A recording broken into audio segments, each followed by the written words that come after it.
sembah di dalam nama Tuhan Yesus Kristus.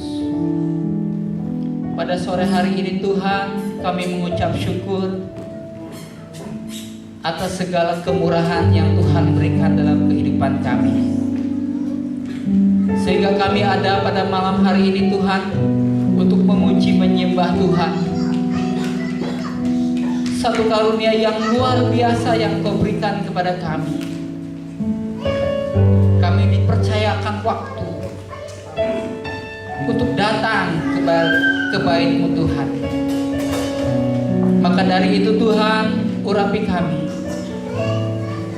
jamah hati kami dan pikiran kami Tuhan, sehingga ketika kami mendengarkan sebagian daripada firman-Mu, firman-Mu Tuhan tertanam dalam hati kami, dan Engkau memberikan kekuatan kepada kami untuk kami menjadi pelaku-pelaku daripada firman-Mu Tuhan.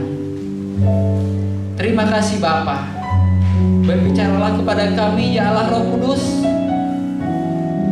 Kami persilahkan Engkau mengambil alih dari pembicaraan firman Tuhan ini.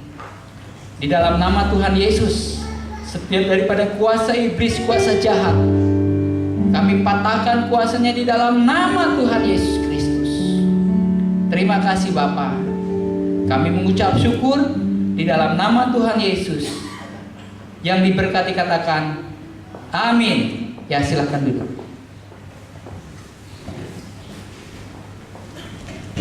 Shalom. Saudara, pada sore hari ini saya akan membawakan firman Tuhan dengan judul Tuhan berdaulat atas keadaan. Nah saudara, kalau kita melihat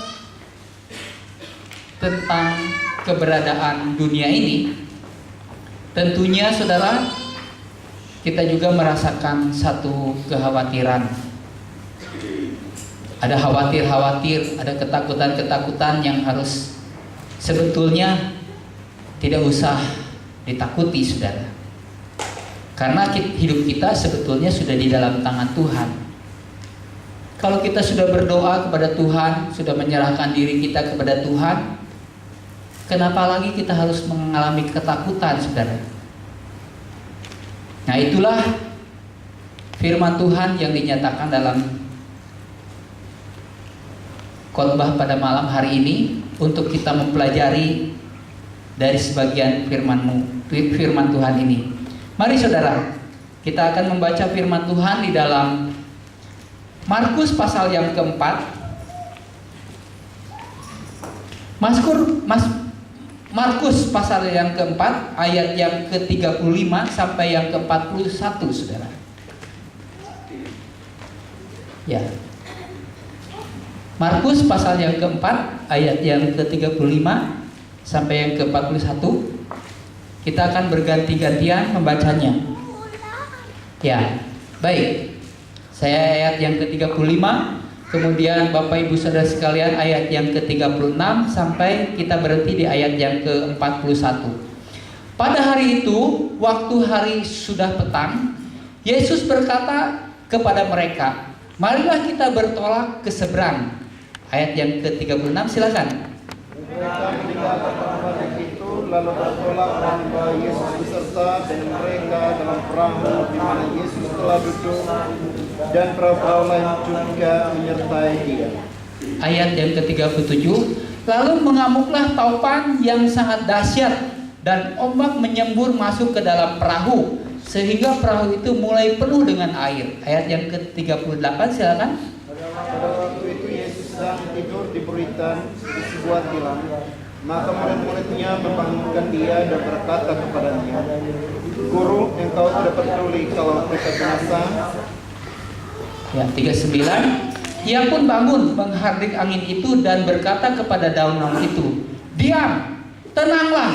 Lalu angin itu reda dan danau itu menjadi teduh sekali. Ayat yang ke-40. Lalu Ia berkata kepada mereka, "Mengapa kamu begitu takut? Mengapa kamu tidak percaya?" Ayat yang ke-41. Mereka menjadi sangat takut dan berkata seorang kepada yang lain, "Siapa gerangan orang ini sehingga angin dan danau pun taat kepadanya?" Amin. Saudara, kalau kita melihat firman Tuhan ini, ya, kita melihat saudara bahwa di dalam kehidupan kita sebetulnya Tuhan itu sudah menguasai kita, saudara. Nah, tapi kadang-kadang ya saudara, apa yang dialami oleh para murid pada waktu itu, itulah keadaan hidup kita.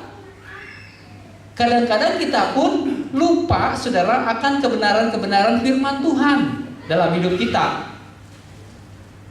Nah, sekarang kita lihat saudara, di dalam Markus 4 ayat yang ke-35 sampai 41 ini kita membaca begitu jelas saudara ya keadaan murid-murid pada waktu itu. Pertama-tama dikatakan saudara, Yesus mengajak mereka untuk bertolak, untuk menyeberangi Danau Galilea pada waktu itu. Hari menjelang malam, hari menjelang sore maksudnya saudara. Ya. Yesus mengajak murid-muridnya untuk menyeberang. Karena memang seharian pada waktu itu Yesus mengajar banyak orang di tepi Danau Galilea itu. Nah, setelah itu saudara, apa yang terjadi? Ketika Yesus naik ke perahu, ya saudara, angin sepoi-sepoi basah. Cuaca begitu menyejukkan. Seharian capek bekerja, akhirnya Yesus ingin istirahat, saudara. Yesus tertidur di gurita. Nah, ini menggambarkan saudara betapa tenangnya hidup dia. Kristus menghadapi segala sesuatunya dengan tenang. Itulah guru kita saudara. Itulah Tuhan kita. Dia mengajarkan ketenangan dalam hidup kita. Namun kadang-kadang kita tidak mengalami saudara ketenangan itu. Saking sibuknya kita bekerja, saking takutnya kita menghadapi situasi dan keadaan, sehingga kita tidak bisa tenang, saudara. Tapi Yesus mengalami ketenangan sampai dia tidur, saudara. Ya, dia tertidur dengan disertai para murid di sana. Dia mengalami istirahat, saudara. Seharusnya orang-orang yang percaya pun saudara harus mengalami istirahat di dalam roh, saudara. Kita pun harus mengalami itu. Kalau kita melihat ya saudara di dalam Mazmur, Tuhan adalah gembalaku, takkan kekurangan aku. Jadi saudara, Mazmur Daud mengatakan Tuhan adalah gembala kita. Kalau kita dekat dengan Dia, kita tidak akan kekurangan, saudara. Tenang saja dalam hidup ini, saudara, karena Kristus menjamin hidup kita. Tuhan menjamin hidup kita, saudara. Sekarang tinggal kita, ya, tinggal kita bagaimana menyingkapi atau memahami firman Tuhan ini dalam hidup kita. Sehingga kita dapat mengalami tidur yang tenang, saudara. Ya, istirahat yang tenang, pikiran-pikiran yang menggelisahkan bisa dilepaskan, saudara. Kemudian saudara kita lihat ayat yang ke-37, ya saudara, dikatakan lalu mengamuklah taupan itu. Ayat yang ke-37 mengatakan saudara, muncul masalah yang luar biasa di dalam perjalanan perahu yang ditumpangi oleh para murid dengan Kristus, dengan Yesus itu, saudara. Muncul masalah yang sangat besar. Danau Galilea itu mudah sekali, saudara, masuk angin yang sangat besar ke situ. Karena ada celah-celah dari bukit-bukit yang mengelilingi danau itu, saudara. Terjadilah saudara badai yang sangat dahsyat. Alkitab mengatakan seperti itu. Sampai-sampai perahu itu mulai merasakan tenggelam, saudara. Nah, saya melihat saudara di dalam badai ini, Ada beberapa hal yang Tuhan ajarkan kepada kita. Kalau ada badai dalam hidup kita, saudara, kalau ada masalah-masalah yang muncul dalam hidup kita, masalah itu nggak usah diundang, saudara. Dia datang sendiri, dia mengamuk di dalam hidup kita, saudara. Itulah yang terjadi. Karena kalau dilihat, saudara, arti angin dan arti air itu berbicara tentang pergerakan-pergerakan iblis di dunia, saudara. Angin itu berbicara tentang iblis, saudara, tentang setan. Kemudian danau itu berbicara tentang kematian, saudara. Air itu berbicara tentang kematian. Jadi kalau kita lihat, iblis dan kematian itu kadang-kadang mengancam kita, saudara, menginginkan masalah-masalah yang mengacaukan dalam hidup kita. Itu pekerjaan iblis, saudara. Nah, sementara, saudara, suasana yang tenang itu menjadi panik. Para murid menjadi panik. Yang tadinya senang, ya, puji-pujian mungkin, nyanyi-nyanyi, saudara, ketawa-ketawa, keberhasilan sehari tadi, ya, bersama dengan Kristus, banyak membawa jiwa, mempersembahkan jiwa kepada Allah, di mana Kristus mengabarkan Injil begitu luar biasa. Banyak orang tertarik melihat mujizatnya, yang buta melihat, yang lumpuh berjalan, saudara, yang sakit disembuhkan, yang mati dibangkitkan. Betapa hebatnya Kristus mengabarkan Injil dan melakukan mujizat-mujizat yang luar biasa.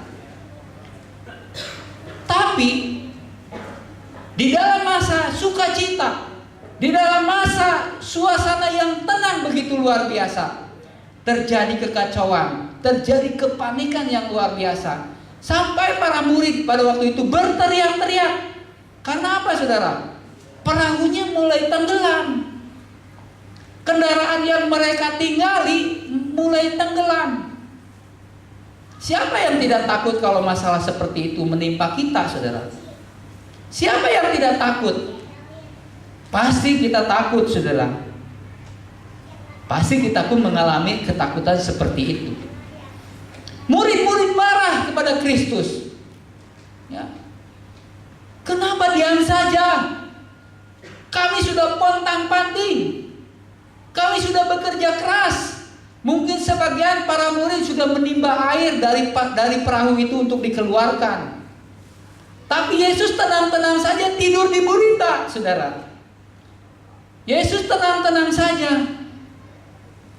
Tapi para murid semua mengalami satu kepanikan dan marah yang sangat besar kepada Kristus. Nah, kemudian, saudara, selanjutnya Tuhan memberikan solusi kepada para murid. Apa yang menjadi masalah-masalah para murid pada waktu itu? Kristus ambil, saudara. Yesus ambil masalah-masalah yang dihadapi oleh mereka pada waktu itu. Yesus bangun, ya, saudara. Yesus menghardik angin itu. Yesus menghardik angin itu dengan keras. Diam dan tenanglah. Terjadi, saudara, suatu mujizat yang luar biasa. Air yang bergelora, angin yang meniup keras, danau itu tiba-tiba reda begitu saja, saudara. Ini satu pengajaran yang luar biasa di mana Tuhan berdaulat atas keadaan, saudara. Kalau Tuhan berdaulat atas keadaan, sekarang kita alihkan dalam hidup kita. Kalau kita mempunyai masalah, kalau kita mempunyai satu ketakutan, ketegangan, kepanikan dalam hidup kita, belajarlah menyerahkan diri kepada Tuhan. Biarlah masalah-masalah kita diambil oleh Tuhan sendiri. Karena Tuhan berdaulat, saudara. Karena Tuhan berkuasa menghadapi segala sesuatunya. Jangankan hanya danau, jangankan hanya angin, saudara. Bumi dan segala sesuatunya yang tidak pernah terselidiki sampai hari ini, itu Tuhan ciptakan, saudara. Baik bumi dan langit, Itu Tuhan ciptakan. Jadi hidup kita sekarang kita serahkan, saudara, kepada Tuhan. Nah, di dalam ketakutan dan kepanikan itu, ya saudara, Tuhan menyingkapinya dengan tenang saja. Tuhan tidak grogi, ya, Tuhan tidak panik, tapi Dia dengan tenang, dan goncangan-goncangan yang dihadapinya, saudara, itu menjadi reda. Nah sekarang, saudara, goncangan itu mungkin ada dalam hidup kita. Ya, goncangan-goncangan itu mungkin ada. Mungkin dari keluarga, mungkin goncangan iman, saudara, mungkin goncangan ekonomi, pekerjaan, saudara. Kalau Tuhan ada di pihak kita, siapakah lawan kita, saudara? Kalau Tuhan ada di pihak kita, siapakah yang sanggup melawan Tuhan? Ya, itu yang diceritakan di dalam Alkitab. Alkitab itu berbicara tentang segala kemenangan-kemenangan yang Tuhan berikan. Tapi kadang-kadang kita tidak mengerti. Kita tidak mengerti. Contohnya begini, saudara. Saya balik lagi ke perjanjian lama. Di dalam perjanjian lama dikatakan, ya, 12 suku bangsa Israel itu kawin, punya anak, kawin, punya anak, kawin, punya anak, kawin, punya anak, dan tidak banyak yang diceritakan istrinya itu siapa, saudara. Jadi seolah-olah di dalam perjanjian lama banyak orang menyelidiki firman Tuhan mengatakan di dalam perjanjian lama ibu-ibu itu tidak terlalu dihargai. Ibu-ibu itu tidak terlalu dihargai. Sampai-sampai nama-nama mereka tidak dicatat di dalam Alkitab, di dalam perjanjian lama. Nah, selidik punya selidik, ternyata dugaan kita salah, saudara. Kenapa begitu? Tuhan mengasihi baik laki-laki, baik perempuan, saudara. Semua makhluk di dunia Tuhan, ya, termasuk terutama manusia, Tuhan mengasihinya. Nah, begini saudara, ketika diselidiki ternyata, ya saudara, ternyata perempuan itu disayangi Tuhan. Tapi kenapa tidak dicatat di dalam perjanjian lama tentang perempuan-perempuan, nama-nama perempuan, nama ibu-ibu yang melahirkan dari 12 keturunan, dari 12 suku keturunan bangsa Israel itu, saudara. Nah, itu dikatakan begini, saudara. Alkitab berbicara, yaitu konteksnya adalah orang Israel itu adalah orang timur, saudara. Kalau orang timur berbicaranya, ceritanya, saudara, ceritanya seperti itu. Ya, tidak terlalu memikirkan logika-logika yang lebih tinggi lagi. Tapi kalau di barat beda. Orang-orang barat berbicara tentang logika-logika. Tapi kalau kita di dalam cerita orang-orang timur menceritakan ceritanya biasa-biasa saja. Orang menceritakan ada sang kuryang menendang perahu, kemudian jadi gunung Tangkuban Parahu, saudara. Ya. Kemudian ada lagi tentang cerita Prabu Siliwangi yang menghilang kemudian jadi macan di Laut Selatan, di daerah Laut Selatan, di daerah pesisir kidul. Jadi cerita-cerita seperti itu begitu meresap di orang timur, saudara. Nah, tapi ketika Kristus lahir, ya saudara, ada 4 perempuan yang diceritakan yang sebenarnya tidak terlalu baik di dalam kelakuan mereka, saudara. Ya, saya duduk dulu sebentar. Mereka tidak terlalu baik di dalam kelakuan mereka semuanya. Kenapa begitu? Ada Tamar, seorang pelacur. Ada istri Urea yang direbut dari suaminya. Ya, saudara. ada Rut yang orang Moab. Jadi saudara, kita lihat Kristus, Tuhan, ya semuanya menghargai perempuan-perempuan itu. Tapi Tuhan izinkan di dalam perjanjian lama nama-nama dari ibu-ibu yang melahirkan keturunan-keturunan dari 12 suku Israel itu tidak dicatat. Itulah sebetulnya kesalahan manusianya, bukan kesalahan Allah, saudara. Nah, kita lihat dari sini, ya saudara, kalau Tuhan ada di dalam goncangan beserta dengan kita, goncangan boleh terjadi, saudara. Tapi Tuhan tidak akan meninggalkan kita. Tuhan akan membereskan masalah-masalah dalam hidup kita. Suatu hari, saudara, dikatakan ada seorang tukang sapu di NASA. Dia didatangi oleh pengawal presiden. Karena Presiden Kennedy akan memeriksa ruangan NASA itu.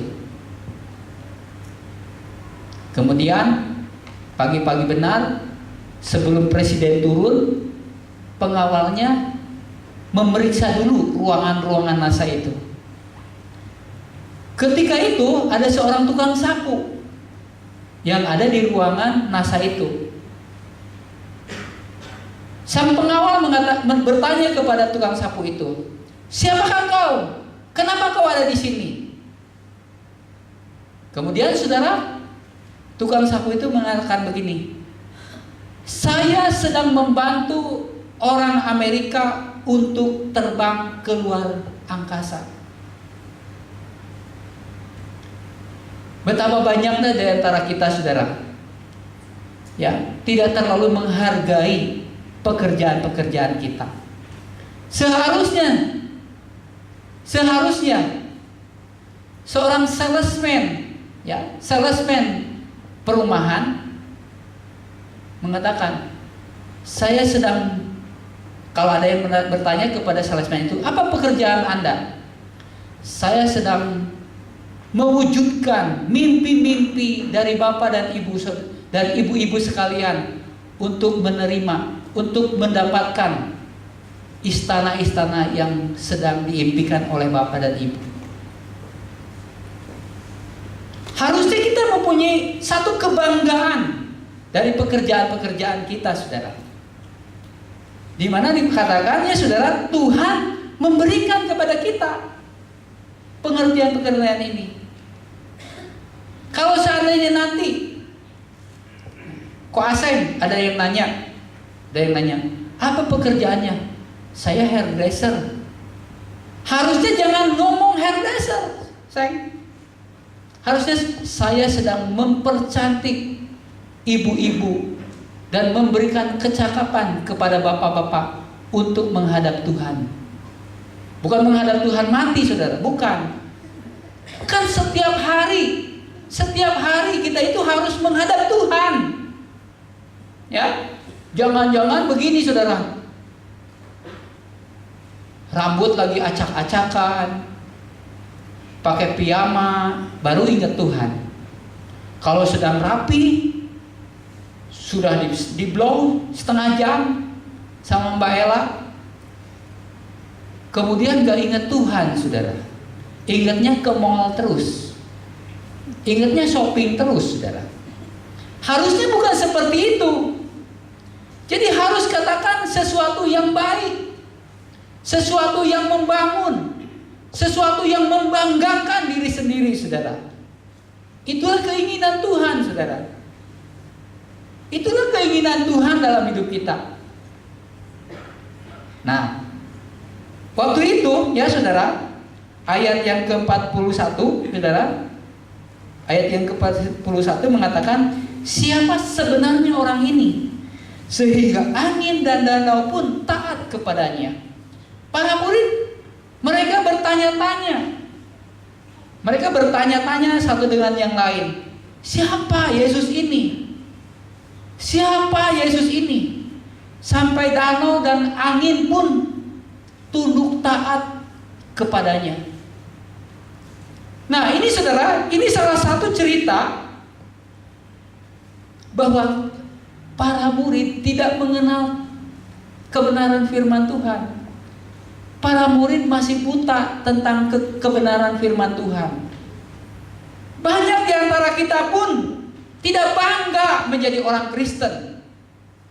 Tidak bangga mempunyai Yesus sebagai Tuhan dan Juru Selamat.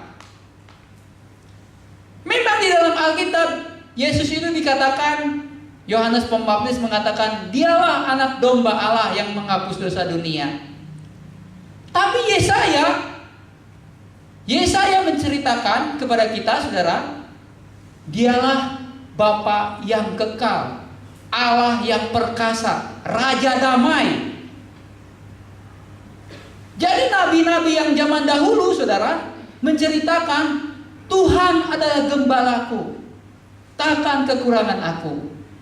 Jadi saudara, banyak sekali dari para nabi yang menceritakan tentang kehebatan Yesus, kehebatan Kristus.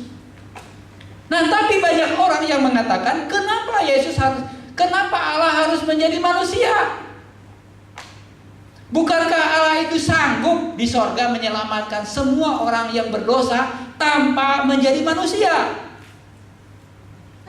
Jawabannya adalah begini, saudara.